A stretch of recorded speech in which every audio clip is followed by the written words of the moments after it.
Hello, my name is Jack Buckle. I'm currently a first year mental health student at the University of Teesside. My student number is D3355466, and I will be talking about a service user who goes by the alias of Wendy today.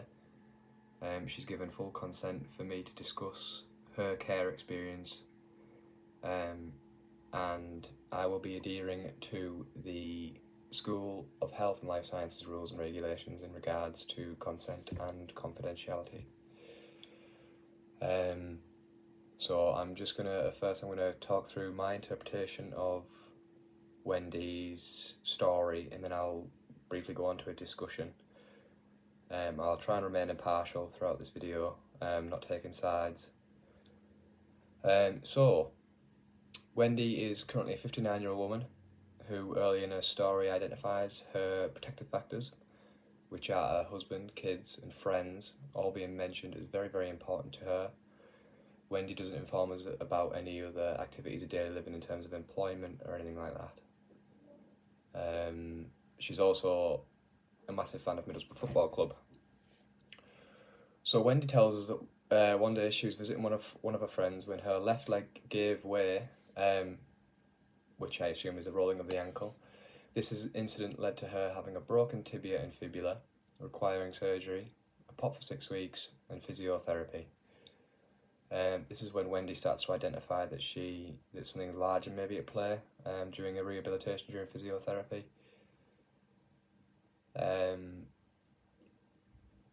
Wendy states that she informed her physio that there was still weakness. The physiotherapist then says that it's normal for there to be odd ease during recovery, which is true with such a severe injury like that.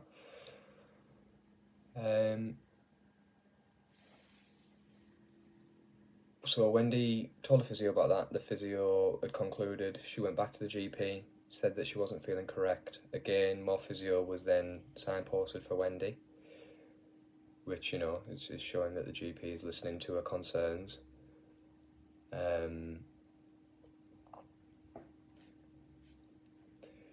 But again, she said this second round of physio was beneficial, but not fully. She still knew that there was something wrong, so she continued to go to the GP. Other symptoms started to arise, including peripheral neuropathy, which is a tingling in the hands and in the feet, which is actually an early warning sign of MS, as well as muscle weakness, which leads to, you know, legs giving away. But the GP was dismissive, made assumptions about her care, stated this was just anxiety that was causing this. Wendy goes on to say that she was made to feel like a hypochondriac by her GP, because she's going back and the GP saying no, there's nothing wrong, you know, which this leads to depression and some really, really dark times, disengagement with services, which is really damaging.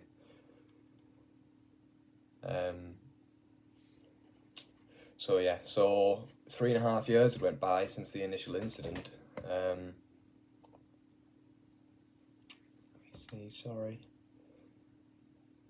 So she disengaged from services. She's spending time at home. She's down in the dumps. I'm assuming that, I know we're not meant to speculate or assume, but her activities of daily living were probably massively impacted by her mental state. So after the 3.5 years, the initial GP had retired and a new one was instated. She received a letter through the post, informing her that a new GP had taken over. So Wendy utilised that and went and got a fresh perspective from a GP.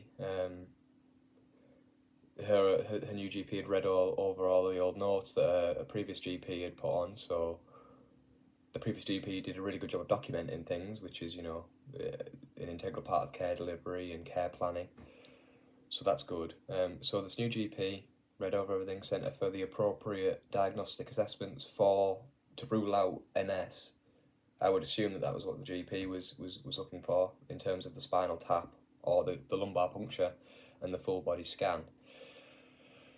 The GP and the tests confirmed the MS multiple sclerosis diagnosis, and then, you know, Wendy was signposted to a specialist appropriately. and this specialist nurse did a really good job, it appears, that of speaking to Wendy about her struggles, and involving Wendy's partner, and encouraging Wendy to speak to her children about her diagnosis.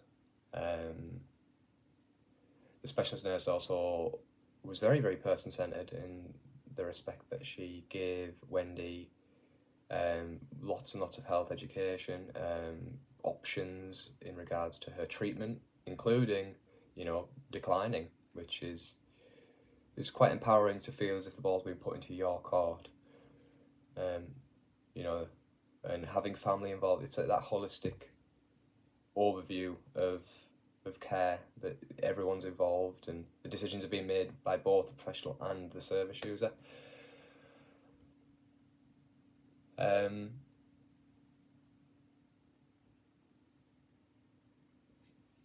So, script for the present day, Wendy's now wheelchair bound, but speaks very speaks more positively about her self-perception, about her diagnosis. She says at first she hated to be labelled and, just be sort of put as a condition, this is Wendy and she has MS. But in the present day she says she's got the diagnosis behind her rather than in front, and again, alluding to that being in much more control, and that's probably due to, in part of, the relief of receiving the diagnosis, and the specialist and the GP having active conversations with her. I'd just like to have a little move on to the discussion. I want to talk about the balance of power here. Wendy had no control over her initial accident going over on a leg, which is an innocuous injury, can happen to anyone. The treatment following that was standard for the injury that occurred. I think that the balance of power was fine up until Wendy's going back to the GP following her physiotherapy, and she's talking about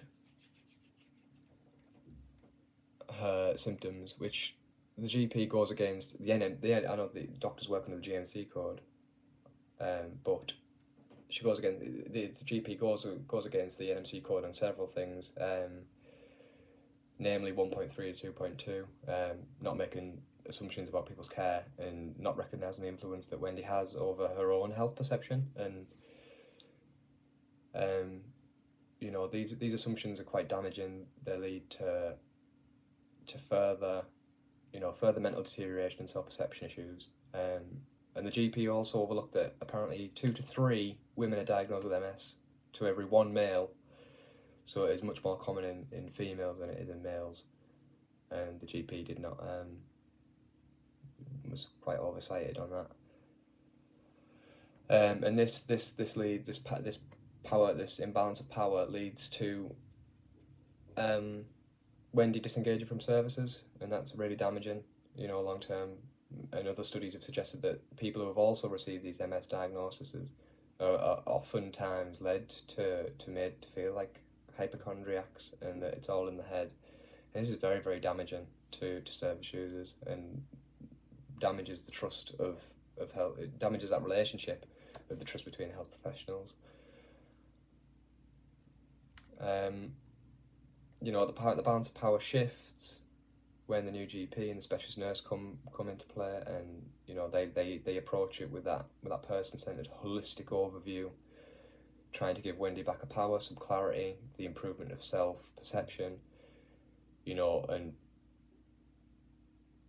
I'm assuming signposting Wendy to the right the right services, so that she can live a better quality of life. The inclusion of the family is really important in Wendy's well-being. But yeah, the specialist nurse gave brilliant health promotion and health education to both Wendy and her family. But that's about it, yeah. I think it's important to recognise that those 3.5 years that Wendy didn't receive diagnosis, that could have been quite damaging to Wendy's life expectancy and her quality of life at the time, and probably for the long time in the future. And I think it's important to recognise that there was failures of care for a long period during Wendy's struggles. Thank you.